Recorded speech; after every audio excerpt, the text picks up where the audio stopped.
अल्लाह की बताई हुई बातों के अंदर कभी कंट्राडिक्शन और तजाद विरोधाभास नहीं होते। ये गैरुल्लाह के कलाम में होते हैं। अगर ये गैरुल्लाह की तरफ से होता तो तुम्हें इसके अंदर बहुत कंट्राडिक्शन, बहुत इख्तिलाफ, बहुत तदादात मिलते। कुरान में नहीं है तदादात, कहीं कोई इसका तदाद नहीं है, इख्तिलाफ नहीं का मतलब कोई दो आयतें एक दूसरे से टकराएंगी नहीं, एक दूसरे के खिलाफ नहीं होंगी। ये एक उसूल बता दिया होगा। ये तो उसमें हुआ करता है, कभी कोई बात कह दी, कभी कोई और बात कह दी, जो भूल गया, अल्लाह का कलाम नहीं था या उसे आगे के बारे में मालूम नहीं था, उस वक्त कह दिया, बात को कोई कहा कि अब नहीं, अब वो पिछला कानून गलत था, उसमें तो बड़ी कमियां रह गई थी, अब ये नया कानून हम ले आए, उसको हटा दिया। तो ये चीज़ें हुआ करती हैं उनकी जिनको फ्यूचर नहीं मालूम होता, जिन्हें मुस्तकबिल नहीं मालूम होता। ये अल्लाह की तरफ से ऐसा नहीं हुआ करता। अगर ऐसा मानते तो कोई आयत उन्हें कहीं मनसूख नहीं करनी पड़ती। कुरान के अंदर क्यों मनसूख करनी पड़ जाती है? इसलिए कि वो कहते हैं कुरान में ये आयतें टकरा रही हैं एक दूसरे से, दोनों पर एक साथ अमल नहीं हो सकता, एक cancel. Subscribe the channel and press the bell icon to never miss a video. औज़ु बिल्लाहि मिनश शैतानिर रजीम, बिस्मिल्लाहिर रहमानिर रहीम। वमा लकुम ला तुक़ातिलूना फ़ी सबीलिल्लाहि वल मुस्तज़अफ़ीना मिनर रिजालि वन निसाइ वल विल्दानि अल्लज़ीना यक़ूलूना रब्बना अख़रिजना मिन हाज़िहिल क़रियति ज़्ज़ालिमि अहलुहा वजअल लना मिन लदुनका वलिय्यन वजअल लना मिन लदुनका नसीरा। तुम्हें क्या हो गया है कि तुम अल्लाह के रास्ते में जंग नहीं करते, लड़ते नहीं, हालांकि सूरत हाल ये है कि ज़मीन में कमज़ोर समझकर दबा लिए गए लोग, उनमें मर्द भी हैं, औरतें भी और बच्चे भी, वो ये फरियाद कर रहे हैं कि हमारे रब हमें इस बस्ती से निकाल जिसके लोग जालिम हो गए हैं, और हमारे लिए अपनी तरफ से, अब ख़ास अपनी तरफ से किसी को सरपरस्त बना दे और ख़ास अपनी तरफ से कोई हमारे लिए मददगार मुकर्रर कर दे। ये सूरह निसा की आयत नंबर 475 है, जहाँ से दर्स शुरू हो रहा है आज का। इससे पहले 474 पर नज़र डाल लीजिए कंटेक्स्ट या सियाक़ो सबाक़ प्रसंग के लिए। कि जंग का तस्करा शुरू हो गया था कि जब एक निज़ाम अदल का, इंसाफ का, जस्टिस का कायम होता है या कायम करने की कोशिश की जाती है, तो इनेविटेबल हो जाता है, ऐसे हालात आते हैं कि फिर उसे ज़बरदस्ती रोका जाए, उन पर हमला किया जाए, जंग हो। तो ये आयत पहले गुजरी थी, फल युक़ातिल फ़ी सबीलिल्लाहि लज़ीना यशरूनल हयात दुनिया बिल आखिरा। उनको चाहिए कि अल्लाह के रास्ते में फिर वो जंग करें जो दुनिया की ज़िंदगी को बेच देते हैं, दुनिया की ज़िंदगी को छोड़ देते हैं आखिरत के मुकाबले में। उनके लिए जंगें आ जाएंगी उनके लिए, तो फिर वो जंग करें जब ज़रूरत हो। तो वमन युक़ातिल फ़ी सबीलिल्लाहि फ़युक़तल औ यग़लिब फ़सौफ़ नूतिही अजरन अज़ीमा। और जब जंग ज़रूरी हो जाए अल्लाह के रास्ते में, जिसने जंग की, वो चाहे मारा गया और चाहे वो विजयी रहा, गालिब हुआ, दोनों शक्लों में उसे अजर अजीम, ज़बरदस्त अजर मिलेगा, बदला मिलेगा। ये जंग का तस्करा आया तो उसके बाद फिर अब ये आज की आयत है जहाँ से आज का दर्स शुरू हुआ है कि तुम्हें क्या हो गया कि तुम अल्लाह के रास्ते में जंग नहीं करते, जबकि ज़मीन में कमज़ोर पाकर दबा लिए गए लोग, मर्द, औरतें, बच्चे, वो ये पुकार रहे हैं, अल्लज़ीना यक़ूलूना रब्बना अख़रिजना मिन हाज़िहिल क़रियति ज़्ज़ालिमि अहलुहा। वो ये फरियाद कर रहे हैं कि हमारे रब हमें इस बस्ती से निकाल किसी तरह से जिसके बाशिंदे, जिसके रहने वाले, जिसके वासी ज़ालिम हैं। और अपनी तरफ से ये लदुन्ना जो आता है, ये बिल्कुल जैसे ख़ास पर्सनल कोई, अल्लाह डायरेक्ट कोई पर्सनल हमारे लिए सरपरस्त भेज, गार्जियन मुकर्रर कर दे और कोई अपने ख़ास अपनी तरफ से किसी को हमारा हेल्पर बना दे, मददगार बना दे। देखिए ये जो आया फी सबीलिल्लाह, तुम अल्लाह के रास्ते में लड़ते क्यों नहीं? तो अल्लाह की राह में लड़ना ये है, ये अल्लाह की राह के अंदर जंग है कि जिसमें दबे कुचले हुए लोग, एक पूरी कौम, एक बहुत बड़ा गिरोह, उसके साथ जुल्म हो रहा हो। जगह जगह इसका तर्जुमा हमारे यहाँ किया गया मुस्तज़अफ़ीन का, कमज़ोर लोग। कमज़ोर नहीं, कमज़ोर के लिए आता ज़ुआफ़ा, कमज़ोर बना दिए गए, उनके ऊपर उनको दबाया और कुचला गया, ऐसे लोग दबे और कुचले हुए, मुस्तज़अफ़ीन। हमारे यहाँ पर दलित लफ्ज़ आता है जो दबे और कुचले लोगों के लिए, जो जिनको कुचल दिया गया। यहाँ पर तो एक ख़ास कौम को कहने लगे, और इसीलिए कहने लगे कि सदियों से वो लोग दबे और कुचले हुए थे, उनमें बहुत अच्छे हालातों के भी हैं, अब हालात जो बहुत से बदले हैं, लेकिन बहैसियत मजमूई वो एक पूरी तारीख है कि वो सारे के सारे, उनमें बहुत इत्तेफाक से कोई किसी तरीके से कहीं निकल जाए बचकर, वरना सब दबे और कुचले सदियों से चले आ रहे थे, शायद हजारों साल से चले आ रहे थे। बड़ा यहाँ हिंदुस्तान के पस मंज़र में बहुत अहम है, और असल में ये हुक्म हर जगह के लिए है। तो कुरान कहता है कि फिर उनको बचाने के लिए और उनकी मदद करने के लिए, जब वो, अब चाहे जिस ज़बान में अपने रब को पुकारते हो, उनका कोई ज़रूरी नहीं है कि वो मुसलमान हो, कोई भी हो, कोई गिरोह भी ऐसा हो कि जो दबा कुचला है और वो फरियाद कर रहे हैं और उनके साथ जुल्म लगातार हो रहा है, पूरी कौम के साथ में हो रहा है, तो मैं क्या हो गया कि उनकी हिमायत के लिए जाते नहीं और लड़ते नहीं अल्लाह की राह में। ये है अल्लाह की राह में लड़ना, इंसाफ का निज़ाम कायम करने के लिए। तो जब इंसाफ कायम करने के लिए तुम्हें लड़ना भी पड़े, तो यह है अल्लाह के रास्ते में लड़ना। आपको याद होगा, बहुत मर्तबा तज़किरा आ चुका है इसका, कि कुरान 3 हालतों में जंग की बात करता है, चौथी कोई नहीं। या तो किसी ने हमला किया हो अपने डिफेंस में, बचाव के लिए, या किसी कौम के साथ में एग्रीमेंट हो, मुआहदे हो, संधि हो, और उनकी तरफ से ब्रीच ऑफ एग्रीमेंट हुआ हो, संधि की खिलाफ वर्जी मुआहदे की उनकी तरफ से हुई हो, तो फिर कुछ नहीं कह सकते, उसको यही माना जाएगा कि उन्होंने हमला किया। कि जिसने मुआहदे की खिलाफ वर्जी की वो कभी भी अचानक हमला कर सकता है, बेखबरी के अंदर, बेखबरी के अंदर कहीं और दूसरे हमला करें उनका साथ दे सकता है, खुद साजिशें कर सकता है। उनके लिए जैसे भी हालात हो और जैसी भी अपनी सिचुएशन हो, कि जंग करें या अभी रुके रहें, चॉइस दे दी गई है।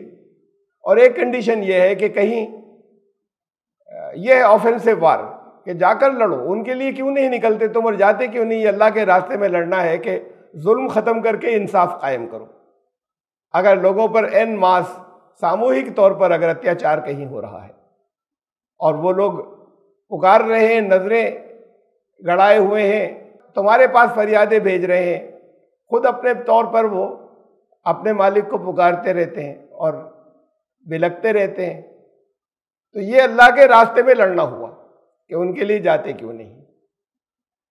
यहाँ 800 साल उन बादशाहों की हुकूमत रही जो मुसलमान थे। इसे इस्लामिक रूल कहा जाता है, इस्लामिक रूल नहीं था, लेकिन वो मुसलमान थे। जैसे यहाँ पर क्रिश्चियंस आए 200 साल रहे, उसे क्रिश्चियन रूल नहीं कहा जाता, कहते हैं ब्रिटिश रूल था। ऐसे अफगान डायनेस्टी होती, अफगान आए या फिर भी ब्रिटिश और अफगान में फ़र्क था। ब्रिटिशर्स तो आए, यहाँ पर उन्होंने हुकूमत की, यहाँ की दौलत लूट कर ले गए, यहाँ पर भी कुछ उन्होंने बहुत कुछ डेवलपमेंट की चीज़ें दी, लेकिन यहाँ उनका असल रूल बरतानिया में बैठकर था, ग्रेट ब्रिटेन में, वहाँ बैठकर यहाँ की हुकूमत चलाते थे। ये गुलाम थे। ये लोग जो आए, जिनके बारे में ये गलतियाँ मुसलमानों की हैं कि, और बहुत तारीखी एक बड़ी बहुत अहम बात है कि बहुत ग्रेव एरर्स हैं कि एक बड़ी तादाद के दिल में नफरत है और वो कहते हैं कि हम गुलाम थे उस दौर में भी जब मुसलमान किंग्स यहाँ पर थे या बादशाह थे। इन्होंने ब्रिटिशर्स की तरह नहीं किया। ये लोग आए, उन्होंने इसको अपना वतन बनाया, हिंदुस्तान को, यहीं रहे, यहीं मरे, यहीं शादियां की, यहीं उनकी नस्लें चली। अफगानिस्तान पे भी हुकूमत उन्होंने की तो यहाँ बैठकर की, यहाँ की दौलत उनके, इन्होंने बाहर नहीं भेजी। तो इनमें उनमें एक बड़ा फर्क था, लेकिन ये नफरतों की वजह से उसे भी गुलामी का दौर कहते हैं। बहुत सी चीजें आती हैं सामने, एक आम बात है, हर एक की जबान पर है, इंटेलेक्चुअल्स की जबान पर।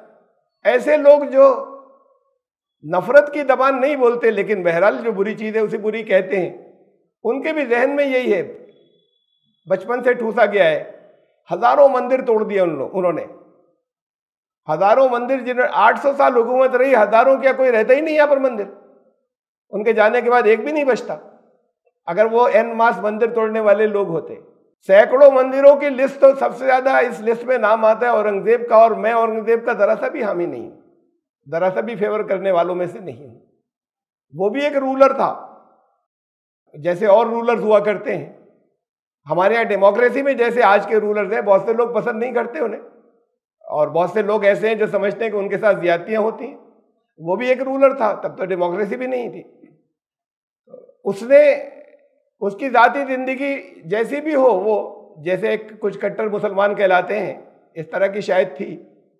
आम मुसलमान जैसे कहलाते हैं कि वो बड़े अच्छे मुसलमान कहलाते हैं, लेकिन इस्लाम के बारे में बहुत ज्यादा सही वाकफियत नहीं रखते। इस तरह के लोग थे जो यहां पर आए।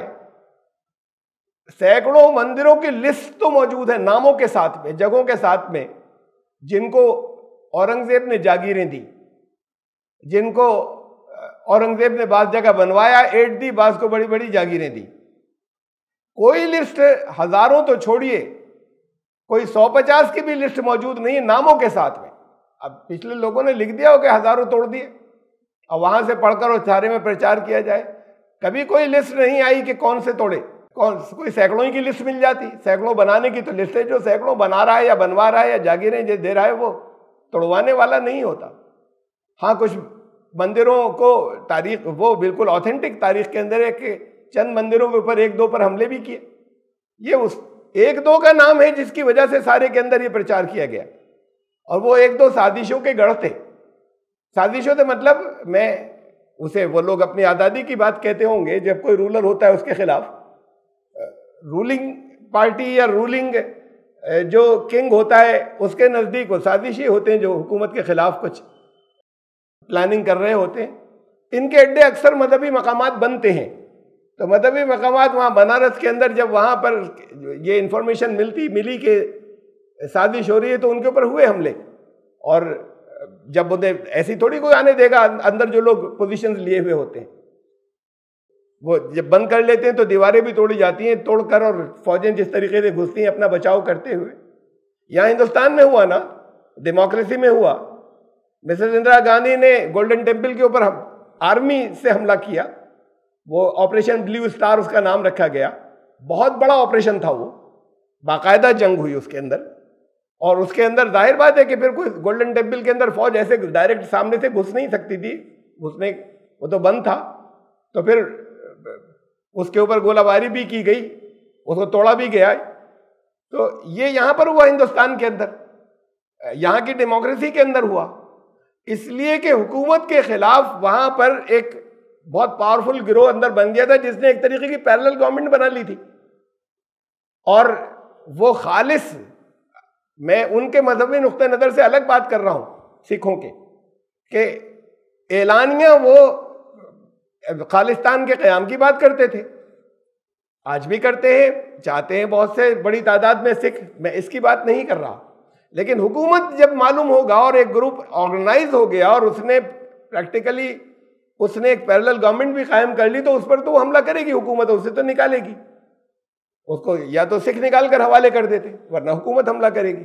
तो यहां पर हिंदुस्तान में उन्होंने गोल्डन टेम्पल के ऊपर हमला किया उन्होंने, और वो जगह जगह से टूटा, उसके ऊपर गोलियां चली, आज भी गोलियों के निशान वहां पे मौजूद हैं। जो वो सब कुछ बन जाने के बाद भी उन चीज़ों को बहुत सा ऐसी छोड़ा गया है कि तारीख उसकी बाकी रहे, मैंने खुद देखे। तो वो इस तरह के ऑपरेशन जो है वो एक दो औरंगजेब ने भी किए, वो हैं नाम के साथ में दर्ज है तारीख के अंदर, उनके रीजन मौजूद है कि क्यों हमला किया था। उसके अलावा कोई फेरिस्त, कोई लिस्ट नहीं है।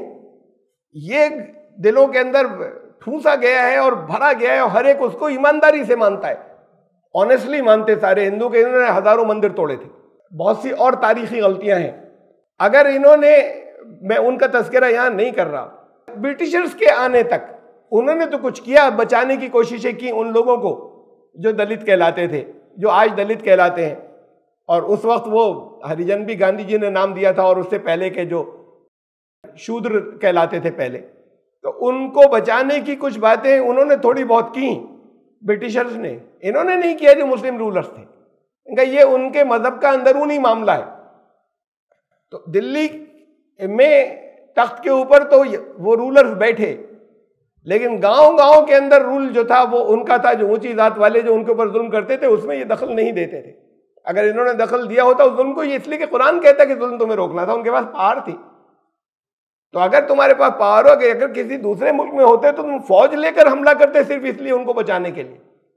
कुरान तो ये कहता है। आज की तारीख कुछ और होती अगर ऐसा किया होता, नहीं किया उन्होंने, लेकिन ये हुक्म कुरान का था कि अगर जो दबे कुचले लोग हैं उनको बचाने के लिए जंग भी करनी पड़े तो जंग तुम्हें करनी है, उनके लिए लड़ना है, उनके हुकूक के लिए। और इसे कहा कि ये अल्लाह की राह में लड़ना है, फी सबीलिल्लाह। ये जंग अल्लाह के रास्ते में जंग होगी, इसलिए कि ये इंसाफ और अदल कायम करने के लिए है। अल्लज़ीना आमनू युकातिलूना फी सबीलिल्लाह, जो ईमान लाने वाले हैं वो अल्लाह के रास्ते में लड़ते हैं, जब लड़ाई की जरूरत पेश आए तो लड़ते हैं। वल्लज़ीना कफरू युकातिलूना फी सबीलित तागूत, और वो लोग जो कुफ्र के निज़ाम पर राजी हैं या कुफ्र का निज़ाम फैलाना चाहते हैं, वो लड़ते हैं तागूत के रास्ते में, शैतान के रास्ते में। वो लोग जो सरकशी चाहते हैं, वो जो लोगों पे जबर करना चाहते हैं, जुल्म करना चाहते हैं, वो उनके रास्ते में लड़ते हैं। उनके रास्ते में लड़ना क्या है? अपनी एम्पायर बढ़ाने के लिए दूसरों के ऊपर, अपनी हुकूमत बढ़ाने के लिए दूसरों पर हमला कर देना। इस्लाम इजाज़त नहीं देता ईमान लाने वालों को इसकी, कि इसलिए जंग की जाए और इसलिए किसी पर हमला किया जाए, या दूसरी कौमों को के ऊपर हमला करके उन्हें अपना गुलाम बनाया जाए, अपनी हुकूमत के तहत लाया जाए, गुलाम न भी बनाए तो, सिर्फ इसलिए कि अपनी हुकूमत बढ़ानी है। तो ये है तागूत का रास्ता, ये शैतान का रास्ता है। तो बाकी वो लोग जो ईमान वाले नहीं हैं वो लड़ाई जो करते हैं, उनके सामने ये वजह नहीं होती, तो वो लड़ते हैं, वो है शैतान के रास्ते में, वो अल्लाह के रास्ते की जंग नहीं। ये है अल्लाह के रास्ते के अंदर फी सबीलिल्लाह, अल्लाह के रास्ते में लड़ना और शैतान के रास्ते में जंग होना, उसका फर्क। फ़क़ातिलू औलिया शैतान, तो अब जब जरूरत पड़े तो तुम्हें फिर उनसे, शैतानों के सरपरस्तों से जंग की जरूरत पड़े तो जंग करना है। इन कैद शैतान कान ज़ईफ़ा, और इस बात से तुम्हें दबना नहीं है, इस बात से घबराना नहीं है, इसलिए कि उनके जो फरेब होते हैं, उनकी जो चालें होती हैं, वो चालें नज़र देखने में चाहे जितने स्ट्रांग मालूम हो, लेकिन वो चालें कमज़ोर होती हैं। तुम अगर डट गए मुकाबले में तो वो कमज़ोर बैठेंगे। फिर अल्लाह की मदद तुम्हारे साथ में होगी जब अल्लाह के रास्ते में लड़ोगे। अलम तरा इलल्लज़ीना क़ील लहुम कुफ़ू ऐदियकुम व अक़ीमुस सलाता व आतुज़ ज़कात फ़लम्मा कुतिबा अलैहिमुल क़िताल, तुमने उन लोगों को भी देखा दावा करते हैं जो ईमान लाने का, जब तक उनसे ये कहा गया था सलात कायम करो, ज़कात दिया करो, नमाज़ें पढ़ा करो, तब तक तो ठीक था, दीन पर अमल करने में सब दीनदार लोग हैं, यहाँ तक तो खूब उन्होंने हुक्म मान लिया था। लेकिन जब आ गई जंग की बात, ये भी फ़र्ज है, जैसे नमाज फ़र्ज थी वैसे ये भी फ़र्ज है जब उसकी ज़रूरत हो, जब जंग पेश आ जाए। और उसकी जंग की कंडीशंस हैं कि किन कंडीशंस में जंग होगी। वो जंग ना तो अपना मजहब बढ़ाने के लिए होगी, ना अपना दीन फैलाने के लिए होगी, ना अपना एरिया और हुकूमत बढ़ाने के लिए होगी। जिस लिए जंग कुरान इजाज़त देता है या हुक्म देता है जंग का, जब वो सिचुएशंस आ जाए तो जो जंग भी उतनी ही ज़रूरी है जितना नमाज का हुक्म और ज़कात का। जब तक सिर्फ नमाज और ज़कात का हुक्म था तब तक तो वो राजी थे और दीन पर अमल कर रहे थे। लेकिन जब उनके ऊपर कुतिबा फ़र्ज कर दिया गया, लिख दिया गया, तो फिर जब जंग की ज़रूरत आए तो वो ऐसा ही फ़र्ज होता है जैसे नमाज और ज़कात। तो जब उनके ऊपर जंग फ़र्ज कर दी गई तो देखा तुमने उन लोगों को, इज़ा फ़रीक़ुम मिनहुम यख़शौना अन्नास का खशियतिल्लाह औ अशद्द खशिया। तो अब वो दुनिया के इंसानों से डरते हैं, जैसे अल्लाह से डरना चाहिए, बल्कि उससे भी ज़्यादा डरते हैं जैसे अल्लाह से डरना चाहिए। अल्लाह से डरना मतलब अल्लाह के कानून से, अल्लाह के कानून की खिलाफ वर्जी से जो सजाएं मिलती हैं उससे जितना डरना चाहिए उतना इंसानों से डरते हैं, दुनिया के लोगों से। जब लड़ाई हो जाएगी, लड़ाई होने से तो अब नमाज ज़कात तक ठीक है, जंग फर्ज हो गई, ये भी फर्ज था। तो अब ये डर इंसानों से डर रहे हैं जो डरना चाहिए अल्लाह के कानून से, बल्कि उससे भी ज़्यादा इंसानों से डरते हैं अल्लाह का डर पीछे। वक़ालू रब्बना लिमा कतबता अलैना अल-क़िताल, और कहते हैं कि ये जंग फ़र्ज क्यों कर दी गई, ये हमारे ऊपर जंग क्यों फ़र्ज कर दी गई, कोई और रास्ता जो है वो दीन ने बता दिया होता। लौला अखरतना इला अजलिन करीब, या थोड़ा सा डिले किया होता कि भाई जब सिचुएशन आ जाए कि बहुत ही आखिरी दर्जे को, ये तो जब भी जंग की ज़रूरत पेश आए तो जंग ज़रूरी है। तो इस तरह की फिर बातें करते हैं। कुल मताओ दुनिया कलील, तो इनसे कह दो ये दुनिया की वजह से कह रहे हो तुम, दुनिया का साजो सामान बहुत थोड़ा है, थोड़े दिन का है, बहुत शॉर्ट टर्म है, और ये शॉर्ट लगता नहीं। मैंने कई बार ये बात कही है, ये बात खाली कुरान की बात नहीं, जगह जगह होता है कि छोटी सी जिंदगी, ये छोटी सी लगती नहीं, इसलिए कि कोई चीज़ अपने आप में ना छोटी होती है ना बड़ी होती है, ये रिलेटिव टर्म है, कंपैरेटिव, इजाफी। जब तक किसी दूसरी चीज़ से मुकाबला नहीं किया जाता तो कोई चीज़ ना छोटी होती है ना बड़ी अपने आप में। मुकाबला जब आता है तो उससे बड़ी है या छोटी। तो जब तक आखिरत की जिंदगी को नज़र पर नहीं रखेंगे ये दुनिया कभी छोटी नहीं लगेगी। जब आखिरत की जिंदगी नज़र पर रहेगी कि वो जो हज़ारों नहीं, लाखों नहीं, करोड़ों, अरबों तुम्हारी गिनतियां ख़त्म हो जाती हैं, उससे भी आगे है, तब ये उससे मुकाबला करें इस दुनिया की 60, 70, 80 साल की ज़िंदगी का, तब ये ऐसा होता है जैसे कोई पानी पर, समंदर पर बुलबुला फूट गया हो। फिर यहाँ की तकलीफ़ें नहीं रह जाती, यहाँ के मसाइल नहीं महसूस होते कि अभी गुजर जाएगा ये जब वो ज़िंदगी नज़र पर होती है कि हम उसके लिए काम कर रहे होते हैं और उसको गोल बनाते हैं, और इस लॉन्ग टर्म गेन्स के लिए जब कोई कुछ करता है तब यहाँ की तकलीफ़ें महसूस नहीं होती।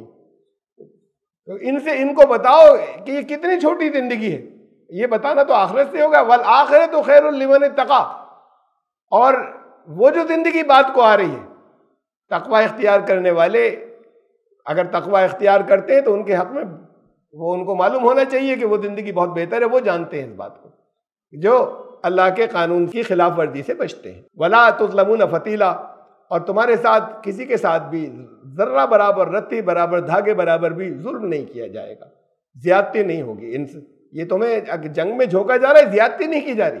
किस वजह से ये बताया, आगे कहा है, लेकिन पहले समझाया कि ऐनमा तकूनु युदरिकुमुल मौत वलो कुंतुम फी बुरूजी मुशय्यदा। मरने से डरते हो, मौत तो हर जगह आ जाएगी। तुम बहुत ऊंचे ऊंचे और बड़े महफूज किलों के अंदर पहुंच जाओ, वहां भी मौत आ जाएगी। ऐसा है ही नहीं कि किसी सेफ दुनिया में कोई ऐसी सेफ जगह जहां तुम्हें मौत नहीं आ जाए, तो मरने से डरते क्यों, मौत तो आनी है। अब ये तुम्हारी अपनी चॉइस की बात है। वो मौत तो मजबूरी की है कि जो आएगी ही, जिससे कोई बच नहीं सकता। एक वो मौत है जो तुम्हारी चॉइस की है, तुम ऐसी जगह घुसो जहां पे सामने मौत है, मौत आनी ही है।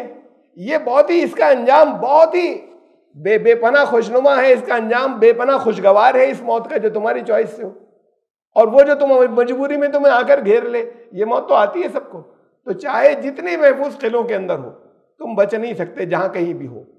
और हमने देखा है प्रेसिडेंट्स जो हैं, वो चाहे अब्राहम लिंकन हो, वो चाहे वो जॉन एफ कैनेडी हो, वहाँ के जहाँ पे दुनिया में सबसे ज़्यादा सिक्योरिटी है, वहाँ के प्रेसिडेंट्स जो है वो मार दिए जाते हैं, वो दुनिया की बेहतरीन सिक्योरिटी के अंदर ख़त्म हो जाते हैं।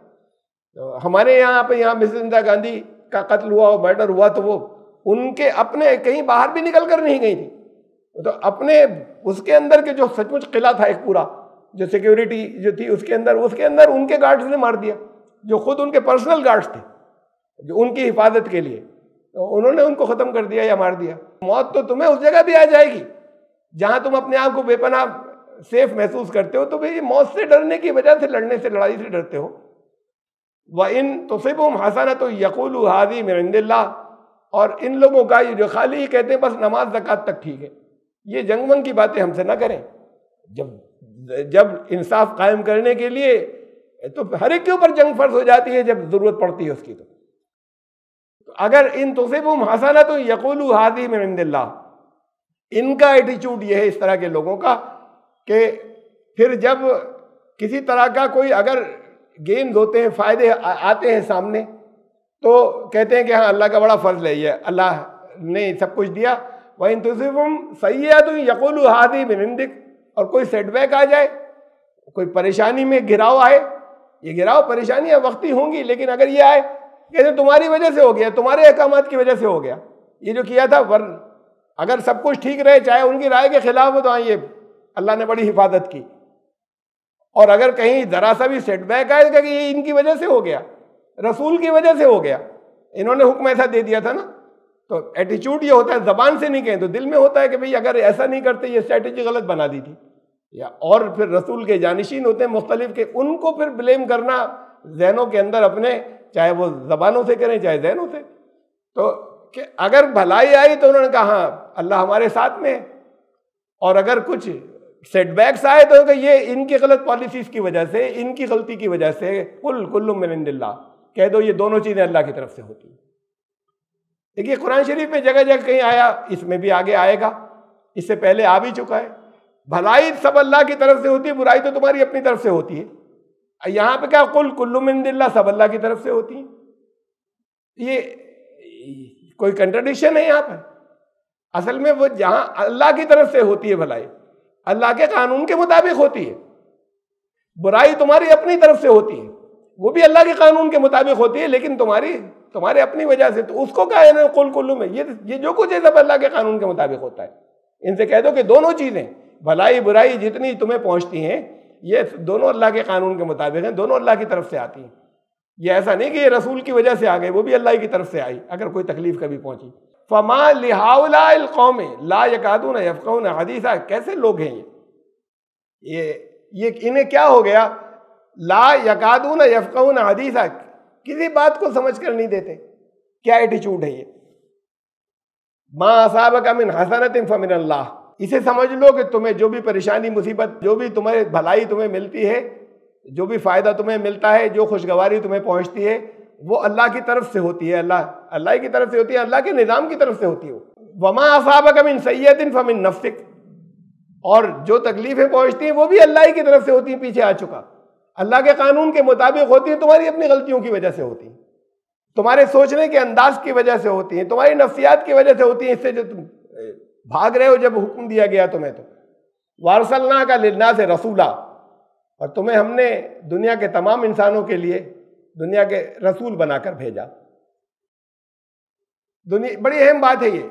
और इस देखिए ये कहते कहते यहां पर दोनों का लिंक क्या है, बता रहे हैं कि जितनी भलाई है वो अल्लाह की तरफ से, जो तकलीफें हैं तुम्हारी अपनी गलतियों की वजह से, और तुम्हें तो सारे इंसानों के लिए रसूल बनाकर भेजा। लिंक क्या है इस बात में? इसके अंदर दोनों चीजों के अंदर, एक ही आयत के अंदर फौरन अब एक बात ऐसी है बिल्कुल जैसे कोई नई कह दी।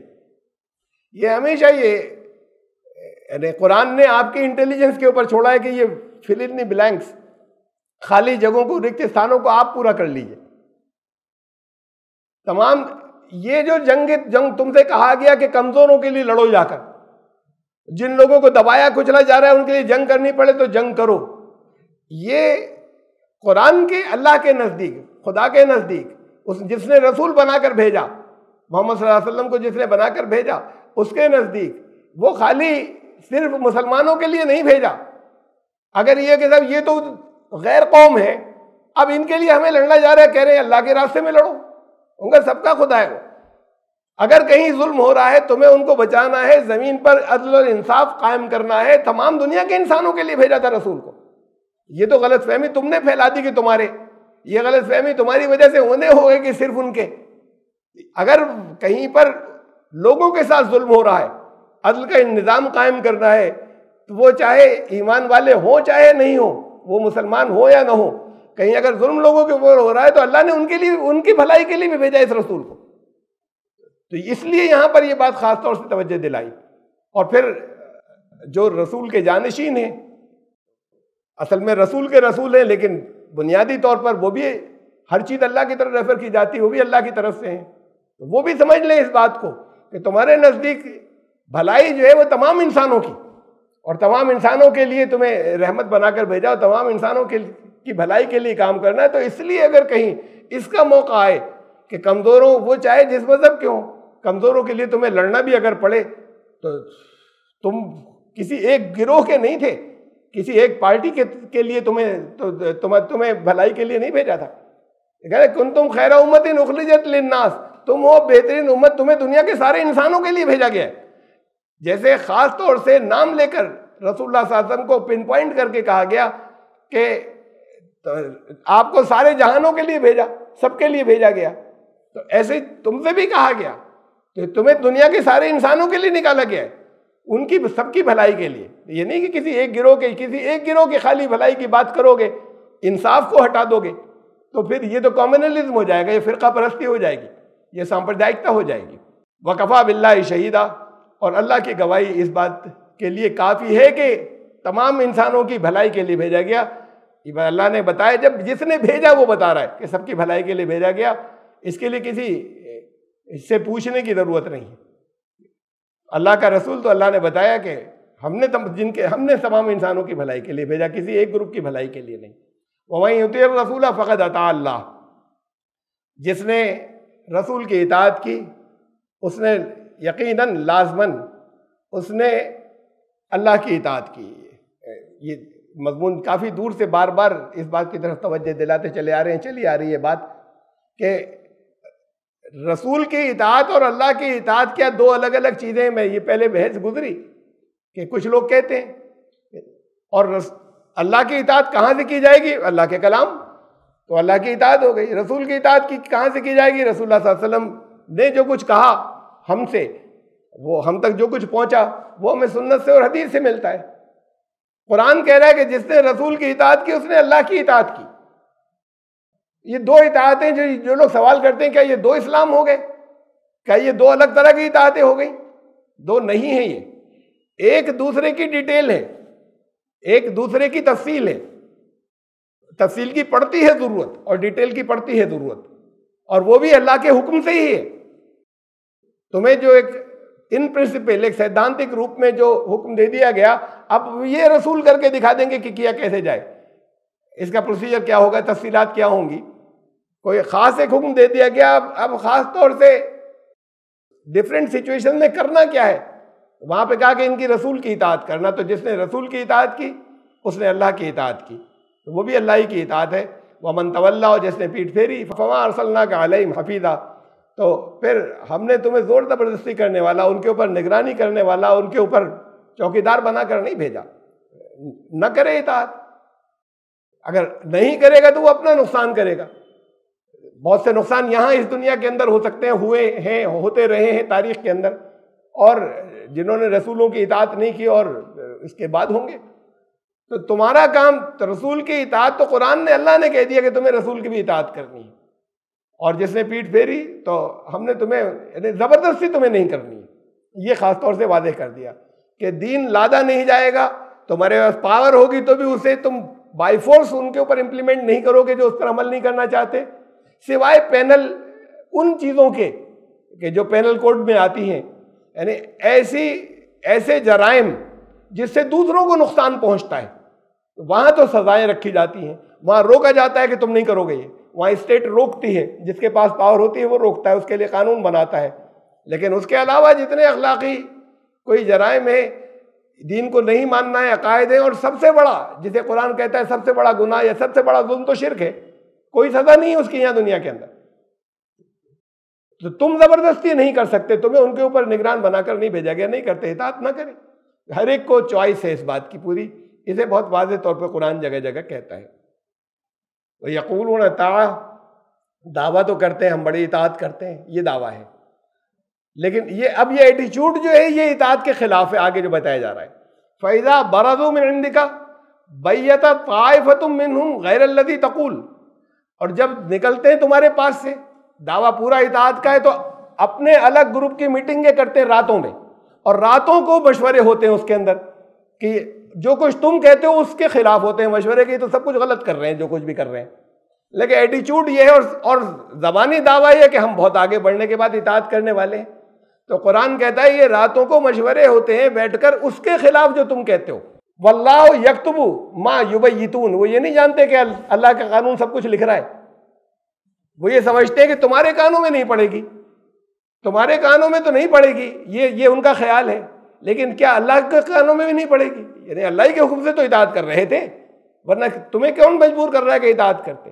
तो अगर अल्लाह के हुक्म से कर रहे थे और फिर बैठने के बाद तुम अब रातों को मशवरे करते हो उसके खिलाफ जो कुछ कहा जाता है, तो और ये समझते हो कि और ये चाहते हो कि ये उनके कानों तक नहीं पहुंचे रसूल के, तो अगर ये समझते हो तो फिर क्या तुम ये समझ रहे हो कि नहीं पहुंच रही, अल्लाह तक तो पहुंच रही है ना। वल्लाहु यक्तुबु, अल्लाह का कानून सब लिख रहा है। मा युबय्यितून, जो कुछ भी वो मशवरे किया करते हैं रातों को। वआरिज़ अन्हुम वतवक्कल अलल्लाह, तुम्हें इत्तला मिल जाती है तो एक्शन मत लेना, उनसे दरगुजर करना, उनसे बचे रहो, मत उसको इन्वॉल्व करो, लेकिन एराज करो। एराज करना दोनों तरीके से होता है कि किसी गलती का किसी की सजा नहीं दी, एक्शन नहीं लिया। एराज ये भी होता है कि बहुत अच्छे काम है, बहुत सी ड्यूटीज है, इन्हें छोड़ो, दूसरों को दिया जाएगा, यहाँ तो दिक्कत है। एराज इसे कहते हैं कि तुम ठीक है बचो इनसे बचकर इन्हें दरगुजर करो, एक तरफ करो। व तवक्कल अलल्लाह, तुम अल्लाह के ऊपर तवक्कल करना। देखिए इताअत के सिलसिले में ये बात आई अमीर के इमाम के रसूल के इताअत के सिलसिले में कि पहले तो ये कहा कि रसूल का काम ये है कि मशवरे करें, मशवरों से काम करें, और मशवरों के बाद जब तुम किसी बात का अज़्म कर लो, मशवरों का मतलब ये नहीं होता कि माने जाएं। जिंदगी भर मशवरा देते रहे, एक भी नहीं माना गया, तो इसकी इजाजत नहीं है कि इस पर गुस्सा आ जाए कि हमारी तो कभी सुनते ही नहीं। बात यह कि मशवरा इसलिए नहीं होता कि माना जाएगा, मशवरा इसलिए नहीं दिया जाता। मशवरा लिया जाता है, मशवरा दिया जाता है, वो इसलिए नहीं होता कि माना जाएगा। मशवरा इसलिए होता है कि सारे एस्पेक्ट्स नज़र पर आ जाएं, सारे नुक्ते नज़र आ जाएं, हर एंगल से हर बात पहुंच जाए।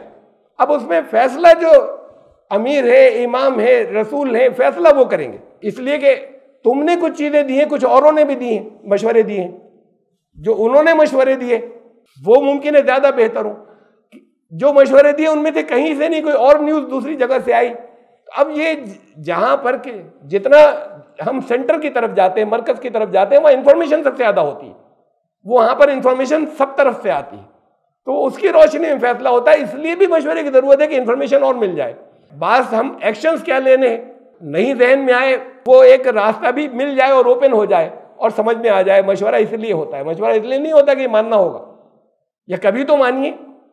रसूलुल्लाह सल्लल्लाहु अलैहि वसल्लम के सामने जंग अहज़ाब में एक मशवरा आया, सिर्फ एक शख्स का, स्ट्रैटेजीज बन रही हैं, उस स्ट्रैटेजीज में बड़े बड़े साहबा हैं, सीनियर किबार साहबा, बहुत पुराने तजुर्बेकार, कि जंग कैसे की जाए इस मौके के ऊपर। अब वो एक है, वो सीनियर भी नहीं है, वो कुछ दिनों पहले इस्लाम के अंदर दाखिल हुए हैं, वो वहाँ के रहने वाले भी नहीं है कि वहाँ की स्ट्रेटजी से पूरे तरीके से वाकिफ़ हो, वहाँ के कबाइल को नहीं जानते। उन्होंने कहा या रसूलल्लाह, हमारे यहाँ तो ऐसा होता था, हमारे यहाँ ईरान में जब घिराव कहीं हो जाता था तो हम बीच में एक खाई खोद लेते थे, खंदक, एक ट्रेंच खोद लेते थे, ताकि वो दुश्मन की तादाद अगर ज़्यादा है, बैलेंस ऑफ पावर अगर दुश्मन के फेवर में, तो हम लोग वहाँ पर तो ये करते थे। रसूलुल्लाह साहब ने सबके मशवरे को छोड़ के एक का मशवरा ले लिया। अब कहते ये जो सबसे जूनियर है इनका माना, इनको तो तजुर्बा नहीं है, ये बाहर के आए हुए, आप ये क्या जाने यहाँ की स्ट्रेटजीज। इन्होंने अपने यहाँ की एक बात बता दी, रसूलुल्लाह साहब ने उसको कबूल किया, उस एक मशवरे को, बाकी सबको छोड़कर। तो उनका काम ये नहीं है कि तुम्हारा काम मशवरे देना है, उनका काम मशवरे लेना है, लेकिन मशवरे लेने के बाद का फ़ायदा ये है, तवक्कल फ़ायदा आज़म था, जब तुम फैसला कर लो फतवक्कल अल्लाह, अब अल्लाह के ऊपर तवक्कल। अब उसके बाद अपने जो तुम्हारे फैसले हैं उसके ऊपर अमल करो और अल्लाह पर तवक्कल। तो यहाँ पे भी ये कहा कि फिर उन्हें रहने दो, उनसे एराज़ करो, उनसे बचो। बचो का मतलब ये नहीं है कि उनको कुछ बुरा भला का उनको एक्शन नहीं, फ़ारिज़ अन्हुम व तवक्कल अल्लाह, और फिर अल्लाह पे तवक्कल करो। तुम जो कुछ कर रहे हो वो अल्लाह की तायीद होगी उसके अंदर। वकफ़ा बिल्लाहि वकीला, अल्लाह से बढ़कर कौन तायीद करने वाला, अल्लाह से बढ़कर वकील कौन है। अपना मामला अल्लाह पे छोड़ दो, तो अल्लाह से बढ़कर कोई कारसाज नहीं है, तुम्हारे केस को चलाने वाला नहीं है, वो काफ़ी है अल्लाह। अफला यतदब्बरुल कुरान, क्या ये कुरान में तदब्बुर नहीं करेंगे, गौर व फिक्र नहीं करेंगे। वलौ कान मिन इंदि गैरिल्लाहि लवजदू फीहि इख्तिलाफन कसीरा, और अगर ये अल्लाह की तरफ से नहीं होता तो तुम्हें इसमें बड़े कंट्रडिक्शन, बहुत तादाद, बड़े इख्तिलाफात मिलते। अब ये फिर एक आयत ऐसी आई जहां पर आपको गौर करना चाहिए कि ये क्या, ये बिल्कुल एक नई बात आ गई। कंटेक्स्ट क्या है? पीछे से जो बात चली आ रही थी, जंग की बात थी, ये बताया कि जंग किस लिए होगी, अल्लाह के रास्ते में जंग किसे कहते हैं, अल्लाह के निज़ाम के अंदर। तुम ये समझते हो कि नमाज और ज़कात ये चीज़ें ज़रूरी थी, अरे वो भी फ़र्ज़ है, जब ज़रूरत पेश आ जाए तो फिर वो भी वैसा ही फ़र्ज़ था। इंसानों से डरते हो, ऐसा होना चाहिए अल्लाह के निज़ाम से डरना। तो मुझसे भी ज़्यादा दुनिया के इंसानों से डरने लग गए। और मशवरे किया करो, अल्लाह पर तवक्कल रखो। लोग अगर कुछ तुम्हारे खिलाफ भी अगर कहीं पर कुछ कर रहे हैं कुछ, तो उससे एराज़ करना, कोई ये मत करना कि हर बात के ऊपर तुमने एक्शन लेना शुरू कर दिया। अब ये सब चीज़ें जो है हिदायत चल रही है। अब उसके बाद क्या तुमने कुरान में तदब्बुर नहीं करते, तुम लोग गौर व फिक्र नहीं करते? अगर ये अल्लाह की तरफ से नहीं होता तो तुम्हें इसमें बड़े इख्तिलाफ मिलते, बड़े कंट्रडिक्शन, बड़े तादाद मिलते। अब एकदम बिल्कुल एक नई बात आ गई, तो इनका तसलसल या इसका कंटेक्स्ट या इसका आपस में रिलेशनशिप क्या है, पीछे से जो बात चली आ रही थी। लोगों में ये बताया पहले कि बहुत इख्तिलाफ तदादात हो जाते हैं, कहीं बड़े ग्रुपों में हो जाते हैं, कहीं ऐसा होता है कोई छोटा सा ग्रुप अपनों में से जो इख्तिलाफ लगातार करता है। तुम्हारे फैसलों में तदाद हो सकते हैं, लेकिन अल्लाह का जो कलाम है, अल्लाह ने जो हिदायत दी है, वो तुम्हें डिफरेंट सिचुएशन के लिए मिलेंगी, आपस में टकराती हुई नहीं मिलेंगी। अलग अलग सिचुएशन के लिए अलग अलग होती है। लेकिन ऐसा नहीं होता कि कोई एक ही सिचुएशन की दो चीजें हो और वो एक दूसरे से टकराती हो। तो कहीं तुम्हें कहा जाएगा कि इनसे लड़ो, कहीं कहा जाएगा इनसे बचो। ये अलग अलग सिचुएशन होती हैं, ये तदाद नहीं होता। तो इसका ख्याल रखना कि तदादात तुम्हारे अपने फैसलों में तो हो सकते हैं अगर तुम अल्लाह की रहनुमाई से अलग हटकर करो, लेकिन अल्लाह की अगर रहनुमाई में देखोगे तो अल्लाह के कलाम के अंदर, अल्लाह की बताई हुई बातों के अंदर कभी कंट्रडिक्शन और तदाद, विरोधाभास नहीं होते। ये गैरुल्लाह के कलाम में होते हैं। अगर ये गैरुल्लाह की तरफ से होता तो तुम्हें इसके अंदर बहुत कंट्रडिक्शन, बहुत इख्तिलाफ, बहुत तदादात मिलते। कुरान में नहीं है तदादात, कहीं कोई इसका तदाद नहीं है, इख्तिलाफ नहीं का मतलब कोई दो आयतें एक दूसरे से टकराएंगी नहीं, एक दूसरे के खिलाफ नहीं होंगी। ये एक उसूल बता दिया होगा, ये तो उसमें हुआ करता है, कभी कोई बात कह दी, कभी कोई और बात कह दी, जो भूल गया, अल्लाह का कलाम नहीं था या उसे आगे के बारे में मालूम नहीं था, उस वक्त कह दिया, बात को कोई कहा कि अब नहीं, अब वो पिछला कानून गलत था, उसमें तो बड़ी कमियां रह गई थी, अब ये नया कानून हम ले आए, उसको हटा दिया। तो ये चीज़ें हुआ करती हैं उनकी जिनको फ्यूचर नहीं मालूम होता, जिन्हें मुस्तकबिल नहीं मालूम होता। ये अल्लाह की तरफ से ऐसा नहीं हुआ करता। क्या ऐसा सारे ईमान लाने वाले या कुरान, इस्लाम, मुसलमान होने का, इस्लाम पर होने का दावा करने वाले क्या सचमुच ऐसे ही मानते हैं कुरान ने जैसा कुछ कहा? अगर ऐसा मानते तो कोई आयत उन्हें कहीं मनसूख नहीं करनी पड़ती कुरान के अंदर। क्यों मनसूख करनी पड़ जाती है? इसलिए कि वो कहते हैं कुरान में ये आयतें टकरा रही हैं एक दूसरे से, दोनों पर एक साथ अमल नहीं हो सकता, एक कैंसिल, ये मनसूख पढ़ी तो जाएगी, अमल नहीं किया जाएगा। ये मनसूख इसीलिए की जाती है। 500 की तादाद लगभग थी कभी, जो आयतें जिनका ऐलान किया इल्म वालों ने उस वक्त कहे कि ये मनसूख हैं, बड़े इल्म वालों ने। रसूलुल्लाह सल्लल्लाहु अलैहि वसल्लम ने किसी एक के लिए भी नहीं कहा था कि ये मनसूख है, अपने जाते जाते भी कलाम उन पर नादिल हुआ था। ये बात तो वो कहते पिन पॉइंट करके और वजाहत से कहते और सफाई से कहते, अब इस आयत पर अमल नहीं करना, मनसूख हो चुकी, पढ़ते रहना, अमल मत करना। तो ये तो वो बता कर जाते, उन्होंने किसी आयत के बारे में नहीं कहा। यहाँ 5 तो आयतें तय हो गई। वो जैसे जैसे वक्त गुजरा उन 5 में कमी होती चली गई, उन 5 में कमी होके वो 200, 250, 100 या उससे कम, और उसके बाद 20-21 आयतें रह गई, फिर 5 रह गई। शेख जलालुद्दीन सुयूती रहमतुल्लाह अलैह, उन्होंने अल-इत्कान के अंदर 20 आयतें लिखी, 21 आयतें, कि ये 21 अब मनसूख है, अब बाकी मनसूख नहीं है। तो क्यों नहीं है भाई, जब 5 तो थी? तो ये तय कौन कर रहा है कि कम होती चली जा रही है? वो 5 तो से जो कम करते चले गए, ये किसे राइट था कि वो तक कम करते चले गए? इसका मतलब ये कि उन्होंने कहा पहले के लोगों ने गलत सोचा था, पहले के लोगों ने गलत सोचा था, हुजूर ने नहीं कहा था, रसूल ने नहीं कहा था। ये सारी चीजें जिन्होंने उसको 100 कर लिया, जिन्होंने उसे 21 कर लिया, जिन्होंने उसे 5 कर लिया, इसका मतलब ये कि इनडायरेक्टली वो ये कह रहे हैं कि ये अल्लाह के रसूल सल्लल्लाहु अलैहि वसल्लम की बताई हुई बात नहीं थी कि तुम आयतें मनसूख करार दे दो। वरना अगर उनकी बताई हुई बात होती तो फिर तो वो वही रहती 500 की 500। आप 449 भी नहीं कर सकते 500 से। ये करते चले आ रहे हैं का मतलब ये है कि वो ये बात ऐलान कर रहे हैं कि ये हम लोग अपने गौर व फिक्र से कर रहे थे मनसूख। इसमें उन्होंने रसूल ने नहीं कहा था। अब हमारे गौर व फिक्र के हिसाब से 500 से 21 या 500 से 5 हो कैसे गई, कम कैसे हो गई? ये ऐसे हो गई कि उन्होंने कहा पहले तजाद नजर समझ रहे थे लोग, 2 आयतों में असल में था नहीं कंट्राडिक्शन, विरोधाभास था नहीं, मतलब नहीं समझा था उन्होंने, तो उन्होंने विरोधाभास समझा था, असल में नहीं था। तो अब असल में जो विरोधाभास है वो तो सिर्फ 100 आयतों में है, 400 में नहीं था, उन्होंने गलत समझा था पिछले लोगों ने। अब फिर आगे वालों ने कहा खाली 21 में था, ये बाकी जो है उन्होंने 79 गलत आयतों में गलत समझ लिया था, विरोधाभास या तजाद था नहीं। अरे ये क्यों नहीं कहते कि अभी 21 का हमारी समझ में नहीं आ रहा, आगे जाने वाले इसे भी समझ लेंगे? ये नहीं कहते, ये फैसला ये कर रहे नहीं 21 में तो है, ये तो कैंसिल है, इन पर अमल मत करना। उसकी जिम्मेदारी किन पर होगी? जिन्होंने 5 तो कैंसिल की थी और फिर मालूम हुआ कि नहीं थी कैंसिल वो, और लोगों ने उसके खिलाफ, लोगों ने उन पर अमल नहीं किया, उसकी किसके ऊपर जिम्मेदारी आएगी? इस 21 के बाद जब 5 हो गई तो बाकी 16 की जिम्मेदारी किस पर आएगी? जब 5 का ऐलान हो गया, अभी 5 का जिन्होंने ऐलान किया उन्होंने कहा नहीं 16 के अंदर अब हमारी समझ में आ गया कि तजाद नहीं है, उन्होंने समझा नहीं था उस वक्त तक। तो जिन्होंने 5 कहा उन्होंने ये क्यों नहीं कहा कि अभी 5 हमारी समझ में नहीं है, आगे आने वाले समझ लेंगे, कैंसिल कुछ भी नहीं है कुरान के अंदर? उन्होंने ये क्यों नहीं कहा? जो 5 तो थे 5 तक देखते चले आ रहे हैं, बहुत बड़े हैं, उन्होंने क्यों नहीं ये बात कही?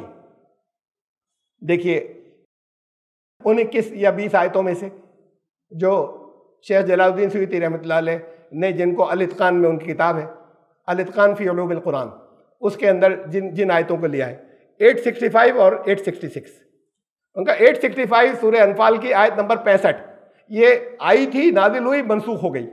किससे मनसूख हुई? अगला ऑर्डर आ गया आयत नंबर 66 में, 866 में। पहले इन दोनों को सुन लीजिए। या अय्युहन नबिय्यु हर्रिदिल मुमिनीन अलल क़िताल, ऐ ईमान लाने वालों इनको खूब तरगीब दो, ईमान लाने वालों को जंग करने की।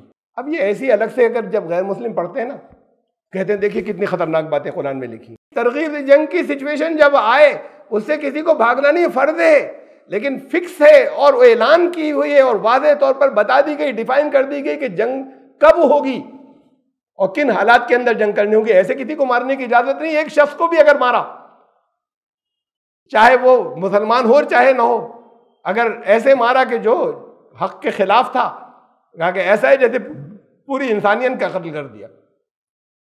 ए नबी अब इनको तरगीब दिलाओ, ये भागते हैं फिर जब मौका आ जाता है उससे, तो जहां पे जरूरी था जंग करना, इंसाफ कायम करने के लिए, अभी पीछे गुजर चुका, उनकी कमजोरों की मदद करने के लिए, उनको मजलूमों को जुल्म से निकालने के लिए उसे भागते हैं। तो इनको तरगीब दिलाओ कि जंग से इनके हिम्मत बंधाओ।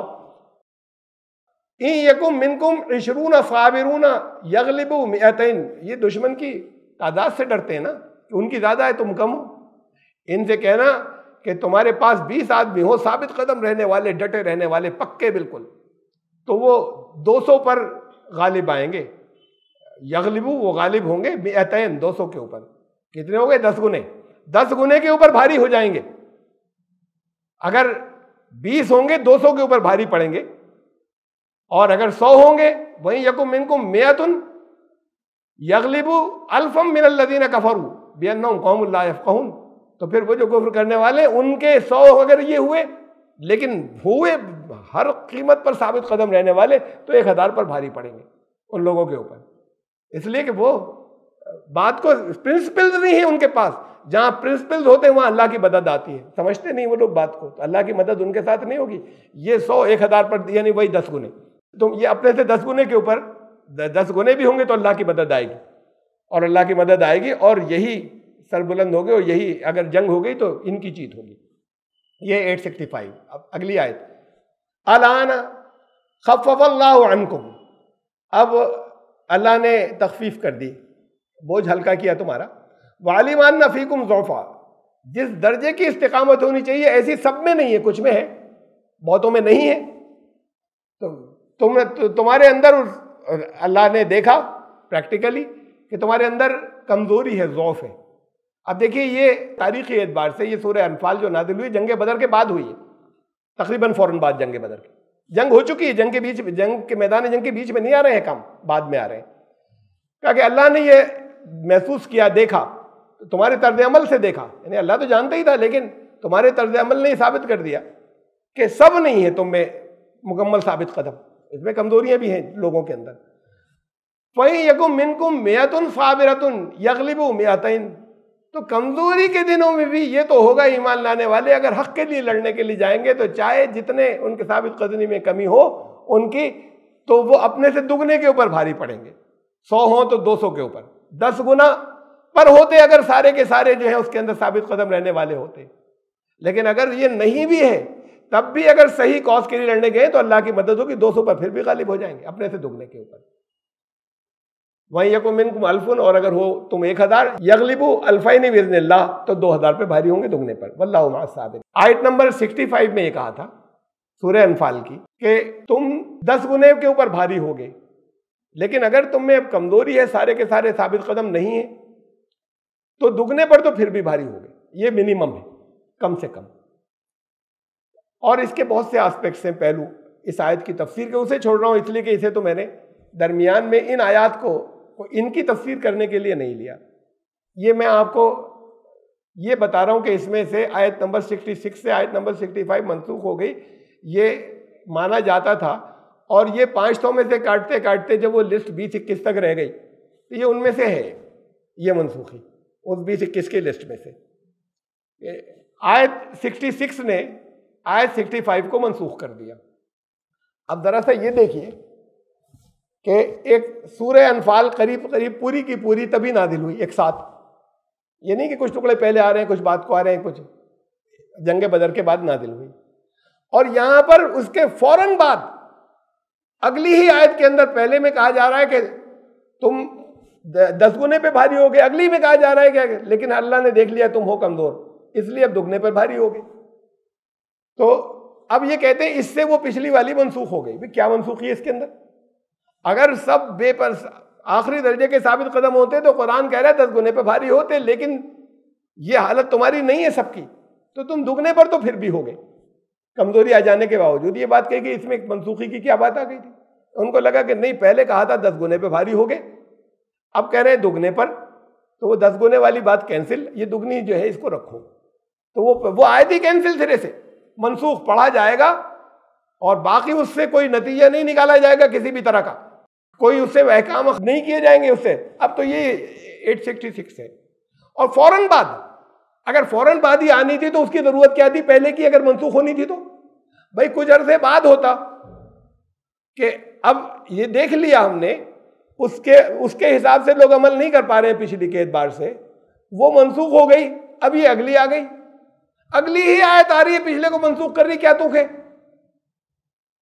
तो मनसूख यानी मनसूखी के अंदर कितनी अजीब और गरीब, ये कह लीजिए कि खुद अपने आप में एक अजीब तर्ज अमल है कि जब अगली ही आयत मनसूख कर रही है पिछले को, तो उसके नुज़ूल की जरूरत क्या थी? एक साथ दोनों भेजी जा रही हैं, एक साथ दोनों आ रही हैं, पिछली मनसूख, ये अमल किया जा रहा है, भाई पिछली नहीं होती, खाली यही वैलिड थी तो यही होती, या ये कि इनके बीच में कोई लंबा अरसा होता है नुज़ूल का, नाजिल होने का। तो ये बात सिर्फ मैं नहीं कह रहा, अब ये तो मैंने कह दी, गैर मुस्लिम मजाक उड़ाते हैं, जहां से लेते हैं इन चीजों का गैर मुस्लिम मजाक उड़ाते हैं। अब सिर्फ एक ये सुन लीजिए, इसलिए कि ये फिर इस लवजदू फी इख्तिलाफन कदीरा, तुम्हें इसमें बड़े इख्तिलाफ मिलते अगर गैरुल्लाह का कलाम होता। अभी इसकी तो मैं अच्छी कुछ और बहुत काफ़ी तशरीह के साथ में आपके सामने रखना चाहता हूँ कि हमने कितने क्या क्या किया है कुरान के साथ में, और कितने इख्तिलाफात मानने लाजिम ठहराए हैं मुसलमानों के ऊपर कि मानो इख्तिलाफ कुरान के अंदर, कंट्रडिक्शन मानो, मानना पड़ेगा, नहीं तो ईमान नहीं बचेगा तुम्हारा।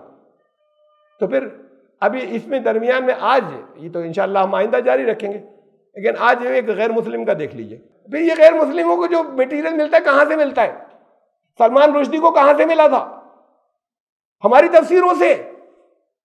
वो सारा प्लॉट हमारी तफसीरों के अंदर मौजूद है जो सलमान रुश्दी ने दिया था।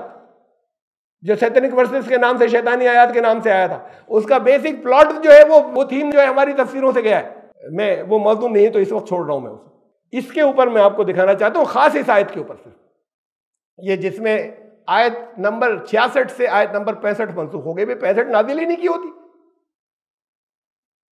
ये है, इनका नाम है शंकर शरण, इस्लाम के बहुत सख्त मुखालिफ हैं। ये हिंदू राष्ट्र कायम करना चाहते हैं, उसके बहुत पुरजोर हामी हैं।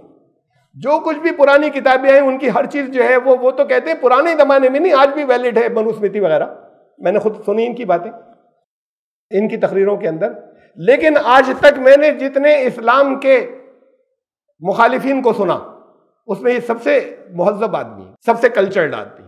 जरा सा भी किसी जगह इन्होंने मतलब अपने हिसाब से, मैं समझता हूं ईमानदार है, इनको इंफॉर्मेशन जो है वो अपनी जैसी भी उसकी रोशनी में वो जिन चीजों को गलत समझ रहे, गलत कह रहे हैं, कहना चाहिए बड़े शरीफान अंदाज में कहते। कहीं किसी चीज को अगर ये समझे कि मैंने पॉइंट जीत लिया तो कोई ऐसा नहीं कि तंजिया मुस्कुराहट दर्द इतनी सी भी आ जाए चेहरे के ऊपर, मामूली सी भी, कहीं नहीं आई।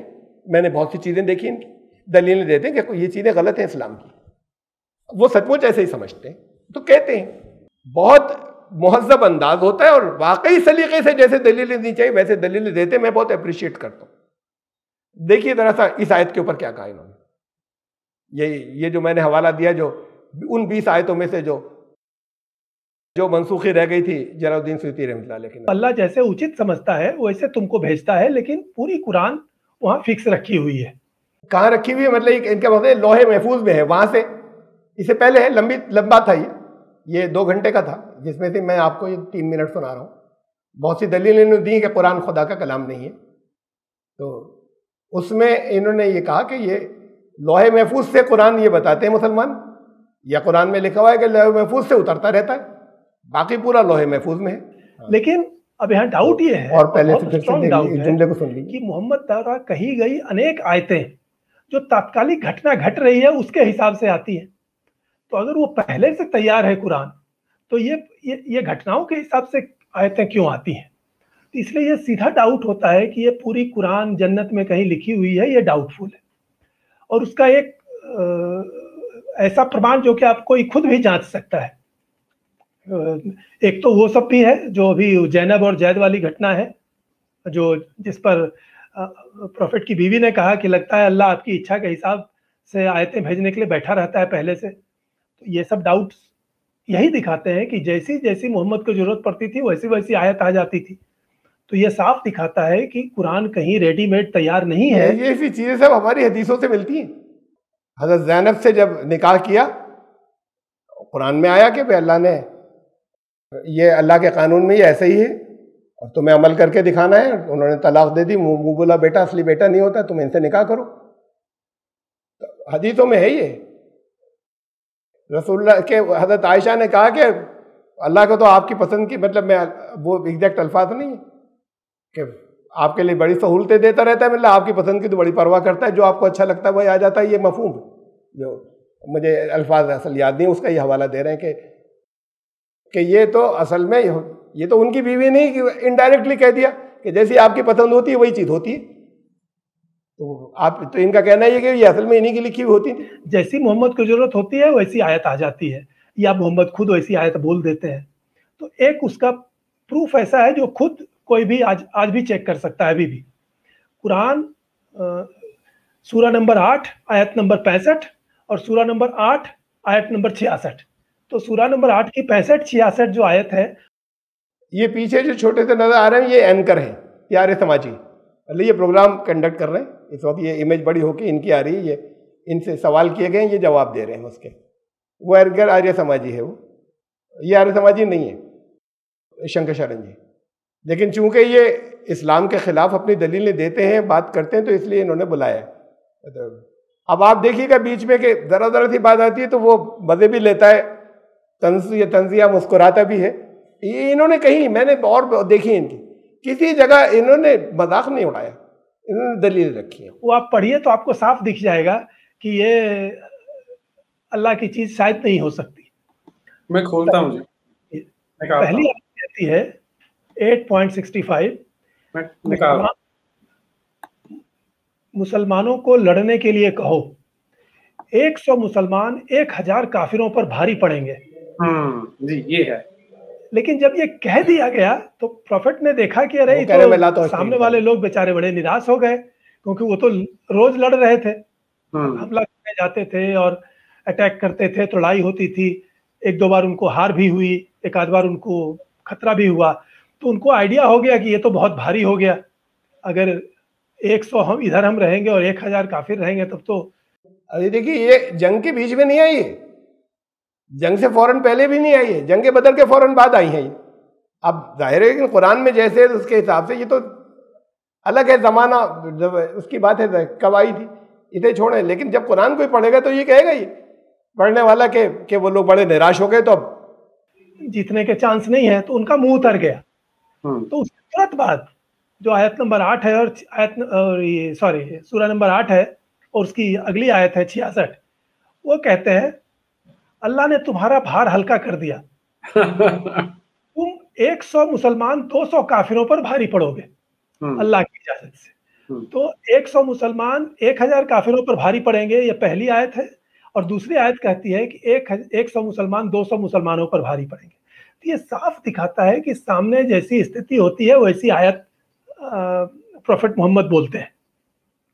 अब उनको वो गैब्रियल बोलता है कि उनको भ्रम होता है कि उनके मन में आवाज आती है, जो भी हो, लेकिन ये साफ साफ दिखाता है कि ऐसा सुन करके, ऐसी आयतें सुन करके जो सामने वाला था वो उसकी डाउट तो और बढ़ेगी, उसकी डाउट तो खत्म नहीं होने वाली है। तो उसको लग रहा है कि भाई ये तो अपने मन से बोल रहा है।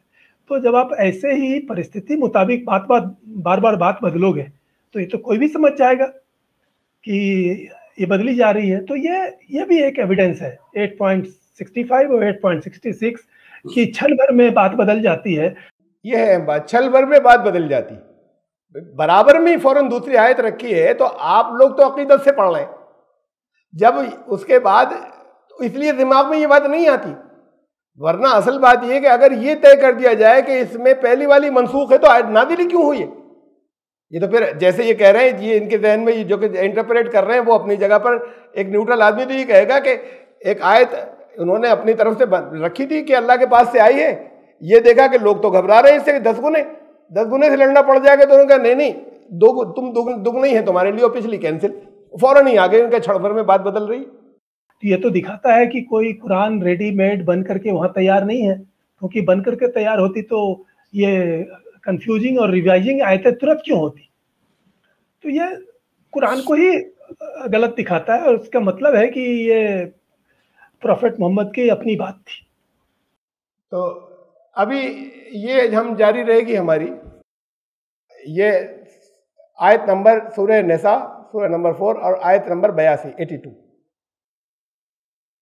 अफला यतदब्बरून कुरान, तुम लोग क्या कुरान में गौर व फिक्र तदब्बुर नहीं करते या नहीं करोगे। लौ काना मिन इंदी गैरिल्लाहि लवजदू फी इख्तिलाफन कसीरा, अगर ये गैरुल्लाह का कलाम होता तो इसमें बड़े कंट्रडिक्शन, विरोधाभास, तदाद, बहुत बेतरतीब ये चीज़ें होती हैं, इसके अंदर नहीं है कुरान में तदाद। और ये मनसूखी जो कह रही है ये एक के बाद दूसरी ये कह रही है कि तदाद था दोनों में।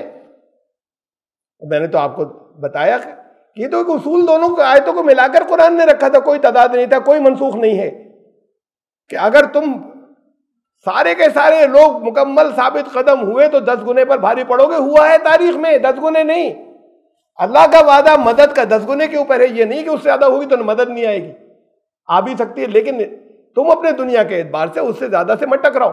लेकिन अगर हुआ, जरूरत पेश आ गई और किया, तो ये नहीं कि अल्लाह की मदद नहीं आएगी, आ सकती है, लेकिन शिकायत नहीं करोगे। भाई तुम्हें ख्याल रखना चाहिए था कि इतनी ज्यादा से बचते। जंगे मौता, रसूलुल्लाह सल्लल्लाहु अलैहि वसल्लम हयात है, लश्कर भेजा। ये लश्कर जो है ये एक सफीर को कत्ल कर दिया था, अब बाइजेंटाइन, एक वो जो रूमी हुकूमत थी बहुत बड़ी उस वक्त की सुपर पावर, उनके गवर्नर ने इनके एक सफीर को का कत्ल कर दिया था। सफीर का कत्ल दुनिया के हर निज़ाम में हमेशा जो है वो उसकी इजाज़त कभी नहीं रही, गैर कानूनी रहा है और बहुत सीरियस बात है। तो फिर रसूलुल्लाह सल्लल्लाहु अलैहि वसल्लम ने अब यहाँ पर रहकर इतनी इंफॉर्मेशन नहीं थी कि कितने लोगों से कैसा मुकाबला होगा, 3000 की एक फौज भेजी, यहाँ से 3000 की फौज तैयार की। ये फतेह मक्का से पहले की बात है, ये वाक़या जो है अब ये हो चुकी है, सुलह हुदैबिया हो चुकी है।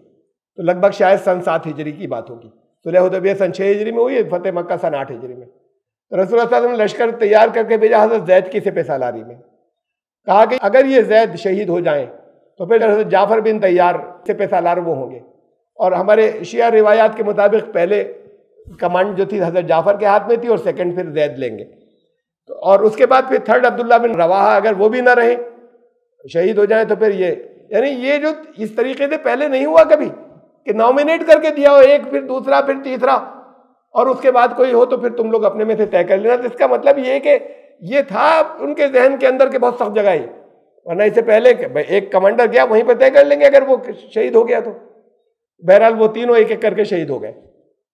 वहां जाकर महसूस हुआ जब मुकाबला हुआ तो उनकी तादाद जो थी वो बाद रिवायात कहती हैं 33 टाइम्स थे, बाद रिवायत कहती हैं 66 टाइम्स थे।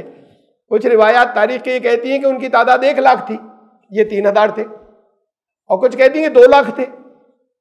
अब जब ये आ गई सिचुएशन, वो ये तीनों उससे पे कमांडर तो शुरू में ही जान इनकी चली गई थी, शहीद हो गए थे तीनों कमांडर।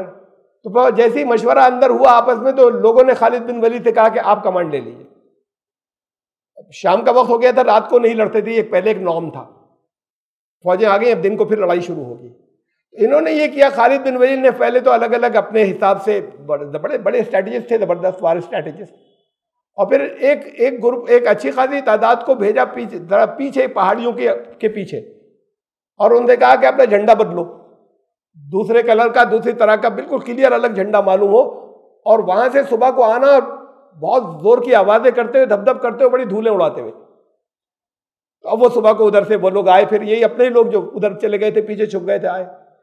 तो हुआ ये कि इधर ये जंग हो रही थी, और बेतहाशा ऐसा था कि ये 3000 लोग जो है, कोई जिस्म का कोई ऐसा हिस्सा नहीं था जिसके ऊपर खुद खालिद बिन वलीद के जख्म नहीं आए हो। अब ये 3000 का लश्कर 1 लाख से लड़ रहा था, 2 लाख वाली बात को हम नहीं भी अगर छोड़ भी दें तो वो जाहिर बात है कि कोई मुकाबला ही नहीं था। इस मुकाबले के लिए कोई अल्लाह की मदद का वादा नहीं था 33 गुने से, लेकिन इसका अंदाजा नहीं था, ये इतना मालूमात नहीं थी। तो अब हुआ ये कि इन्होंने ये बेहतर समझा कि यहां से रिट्रीट होकर वापस जाएं। अच्छा, फौज जब भागी तो फिर वो पीछा करके मारेंगे ना सबको, तो वो होती बदतरीन शिकस्त या हार। तो इन्होंने अपनी स्ट्रैटेजी बनाई, तो वो जब ये पीछे से आई, वो सुबह को आए बड़ी धूलें उड़ाते हुए और डिफरेंट झंडे के साथ, तो वो लोग ये समझे कि शायद इनकी फौज आ गई, बड़ी एक एड आ गई, कुमक आ गई। तो वो जो उन्होंने अपने आप को रोका या पीछे हटे, यानी इतने लोग जिस बेजिगरी से लड़ रहे थे वो देख रहे थे, वो जाहिर डोमिनेट उन्होंने किया हुआ था इन 3000 को, लेकिन ये जिस बेजिगरी से लड़ रहे थे इसको उन्होंने देखा था। अब ये कि पीछे से वो आ गई, कुमक आ गई, तो इसमें उन्होंने अपने आप को थोड़ा सा पीछे खींचा, चाहे वो रीअसेस करने के लिए कि भाई अब दोबारा स्ट्रैटेजी बनाए, क्या करें, ये देख लें कितनी फौज है, जो कुछ भी हो वो उनकी जंगी बात होगी। तो उन्होंने अपने आप को पीछे किया, तो इन्होंने मौका ये समझा कि अपने लोगों को बचा के हल्के हल्के करके रवाना वापस ही करो, और वापस ले आए। कुल 13 लोग जो है वो शहीद हुए जब ये 3000 1 लाख से टकराए थे। 7 दिन जंग हुई है, 7 दिन में कुल 13 लोग शहीद हुए। उधर का कितना नुकसान हुआ एग्जैक्टली नहीं मालूम, इसलिए क्योंकि लाशें तो इन्होंने उठाई नहीं थी। असल में तो वो जंग उनके यहाँ वेस्टर्स क्या है लिखा हुआ है कि बहुत बुरी हार हुई, मुसलमानों को भाग गए, सही है, वापस आ गए। लेकिन हार तो ये होती कि उनका पीछा करके एक को भी नहीं जाने देते, कुछ निकल कर भाग जाते तो भाग जाते। वो उन्होंने पीछा नहीं किया, वो जो वर्ल्ड की सुपर पावर थी, इसके बावजूद के वही देख रहे हैं कि हम जीत गए, फिर पीछा नहीं किया। कुल 13 जाने गई, उसमें ये बात अपनी जगह के बहुत सख्त नुकसान उठाना पड़ा, और हर एक जख्मी हुआ उसके अंदर से, जितने थे कोई नहीं बचा जो जख्मी बेतहाशा नहीं था। और उसके बाद भी वो लोग आ गए वापस, और इसके और बहुत से फायदे आगे को हुए, जो कुछ भी हुए वो तो अपने आप में भी एक जीत ही थी। लेकिन ये 33 टाइम्स थे, तो तारीख में ये भी हो चुका है कि 33 टाइम्स से ये कुचले नहीं गए, वो हार नहीं हुई। जैसे हार असल में एक कंक्लूसिवली फैसला कौन हार कहते हैं वो नहीं हुई, हाँ रिट्रीट थी एक टैक्टिकल के भी यहां से बचकर निकल आओ, ये तो हमें मालूम नहीं, इतना ये टकराने का मौका नहीं था। और फिर वो बचाकर ले आए खाली 13 लोगों के शहीद होने के बाद, और फिर उन लोगों ने पीछा नहीं किया और हमला नहीं किया। उनके ऊपर इस दर्जे इतना तो रौब आ गया था कि नहीं पीछा नहीं करें, कोई यही इनकी जंगी चालू। तो और कुमक इनकी भी आ गई है, अभी पता नहीं कितनी आ गई, तो पीछा नहीं किया उन्होंने, ये आ गए वापस। तो ये थी जंग मौता के वो 33 टाइम से भी टकरा चुके हैं, और टकरा चुकने के अंदर कुल 13 जाने गई थी इनकी, और कोई तुक नहीं थी, बहुत सब इनको सबको खत्म हो जाना चाहिए था, सब बचाकर वो वापस ले आए अपनी उसके वार स्ट्रैटेजी के तौर पर एक अच्छे कमांडर की। तो असल बात जो है वो ये है कि कहा कि अगर सब साबित कदम हो तो 10 गुने के ऊपर 10 गुने तक तुम्हारे अल्लाह की मदद आएगी, तुम गालिब हो गए। यहाँ 33 गुने जो थे उनसे गालिब तो नहीं हुए, लेकिन हारे भी नहीं ऐसे, जिसे फैसला कुन हार कहते हैं। और बाज रिवायतें कहती हैं 66 टाइम 2 लाख फौज थी। तो बात यह कि 10 गुने ठीक क्या था, कहा लेकिन सब लोग ऐसे नहीं होते, या अल्लाह ने देखा कि सबके अंदर ऐसी बेजिगरी नहीं है, साबित कदमी, दुगने के तो वादा है। जंग बदर हो चुकी, उसमें 3 गुने थे, उसके बाद कह रहे हैं कि वादा दुगने का है। तो ये दोनों आयतें, इनमें तो कुछ भी मनसूख नहीं है, लेकिन ये कहा जा रहा है वो पिछली वाली मनसूख और 66 वैलिड नासिख है और वो मनसूख हो गई, यानी इसने उसको मनसूख कर दिया, नासिख उसे कहते हैं। दैट आया number 65 has been repealed by, has been cancelled by आयत नंबर 66। तो देखिए उसका नतीजा क्या निकलता है। ये जो कुछ कह रहे हैं बिल्कुल ठीक है, अगर मनसूख हुई तो, अगर वो आयत मनसूख होगी तो ये आदमी जो कुछ कह रहा है ये नतीजा निकालना ठीक है। ये एक जगह की बात है, और ऐसी पता नहीं कितनी चीजें भरी पड़ी। तो अभी फिर हम उसी आयत की तशरीह हमारी जारी रहेगी, आयत नंबर 82, और शायद काफी वक्त उसी एक आयत के अंदर लग जाए। आयत नंबर 82 सूरह निसा की, इंशाअल्लाह आइंदा जुमे। सुभान अल्लाह।